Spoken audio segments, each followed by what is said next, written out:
오늘 2부에서는 어제에 이어 데이트 폭력 문제를 깊게 들여다보겠습니다. 데이트 폭력 가해자들은 재범률이 높고 신고를 하면 보복 범죄로 이어지는 경우가 많습니다. 하지만 아직 이를 막을 관련법 자체가 없다는 거 아십니까? 그러다 보니까 피해자가 가해자에게 그대로 노출돼 있거나 생활을 포기한 채 숨어 지내야 하는 것이 현실입니다. 심지어 수사 과정에서 피해자에게 책임을 돌리는 2차 가해가 벌어지기도 하는데요. 어디서도 보호받지 못한 채 끔찍한 폭력에 내던져져 있는 데이트 폭력 피해자들의 고통스러운 현실을 공윤선 기자가 취재했습니다. 지난 7월 어느 날 자정 무렵 닫혀있는 가게 유리문을 한 남성이 망치로 힘껏 내려칩니다. 문을 깨고 들어온 남성은 망치를 손에 든 채 여자친구인 선영 씨를 찾기 시작합니다. 성관계를 강요하고 폭행을 일삼는 남자친구에게 헤어지자고 하자 가게로 찾아와 행패를 부린 겁니다.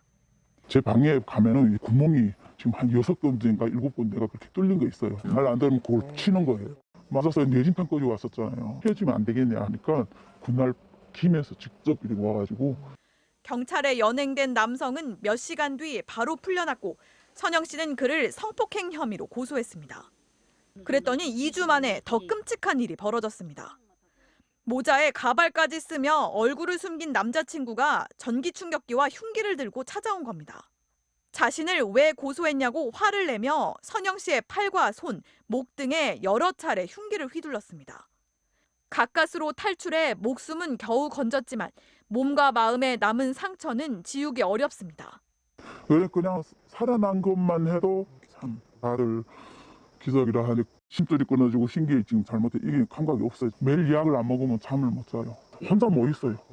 선영 씨는 경찰이 야속하기만 합니다. 유리문을 깨고 들어왔던 날 오후 남자친구는 다시 찾아와 목을 졸랐는데 그때도 별 조치 없이 석방된 겁니다. 목을 졸랐을 때 진짜 경찰들이 잡아가서 구속을 했더라면 칼에 찍히고 내가 이렇게 고생을 할 일도 없고 이번에 목숨을 잃을 뻔했었잖아요. 이전에 경찰에서 받아두었던 신변 보호용 스마트워치도 막상 위급한 때 전혀 도움이 안 됐다고 분통을 터뜨렸습니다. 30분 넘었어도 안 왔었어요. 제가 만약 죽었더라면 죽었죠. 인진과 물 날린 나가지고 고기를 갖다 합니다. 여자친구에게 반복적으로 폭력을 행사한 이 남성 역시 흉기까지 휘두른 뒤에야 경찰에 구속됐습니다. 피해자는 죽음의 문턱까지 다다라서 겨우 가해자와 분리됐습니다. 이처럼 추가 피해에 무방비로 노출된 데이트 폭력은 왜 처벌은 물론 최소한의 피해자 보호 조치도 잘 이루어지지 못하는 걸까요? 연인 간의 폭력을 따로 규제하는 법이 없고 그러다 보니 피해자의 신변 보호 조치도 느슨할 수밖에 없습니다. 신변 보호를 요청하면 긴급 상황을 신속히 경찰에 알릴 수 있는 스마트워치를 받거나 112 신고 시스템에 기존 데이트 폭력 피해자임이 등록됩니다. 피해 예방보다는 사후 신고 기능밖에 안 되는 조치들이지만 이런 보호조차 못 받는 경우도 허다합니다.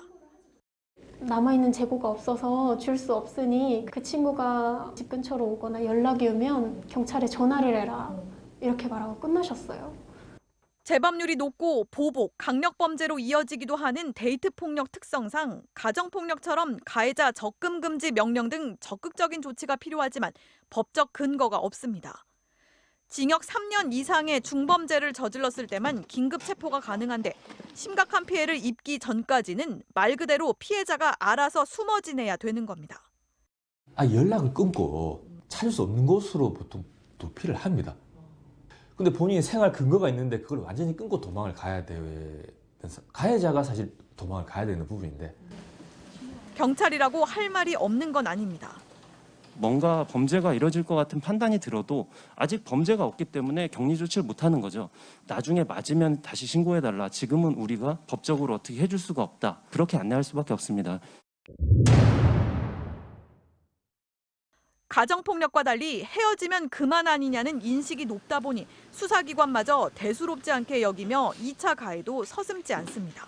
이런 사람 왜 만나고 있어? 맞으면 헤어지면 돼도 X가 이상하시네. 막 이런 식으로 대하니까 되게 힘이 많이 빠지더라고요. 본인이 자초하는 거 아니냐, 맞을 만한 행동을 한 게 아니냐라고 저한테 신문을 하시더라고요. 실제로 경찰에 가면 합의를 종용하거나 소극적인 수사를 했다고 답한 피해자가 절반이 넘었습니다. 데이트 폭력에 별도의 처벌 규정을 둔 나라들이 적지 않습니다. 미국은 피해자의 진술만으로 경찰이 가해자를 체포하는 의무 체포제를 채택하고 있고, 영국에선 2016년부터 신체적 폭력이 없는 강요, 통제만으로도 최대 5년형이 선고되도록 법을 바꿨습니다. 일본 역시 이미 7년 전부터 교제 상대도 가정폭력 가해자와 같은 법률의 적용을 받도록 했습니다. 2년 전 우리 정부도 데이트 폭력을 근절하겠다고 대대적으로 선언했습니다. 스토킹과 데이트 폭력의 경우 피해 내용, 상습성, 위험성, 죄질 등을 입체적이고 종합적으로 수사하여 구속 등 엄정 대처할 것입니다. 하지만 약속했던 종합 대책은 아직도 강감무소식이고, 그 사이 데이트 폭력 피해 신고는 40%나 급증했습니다. MBC 뉴스 공윤선입니다.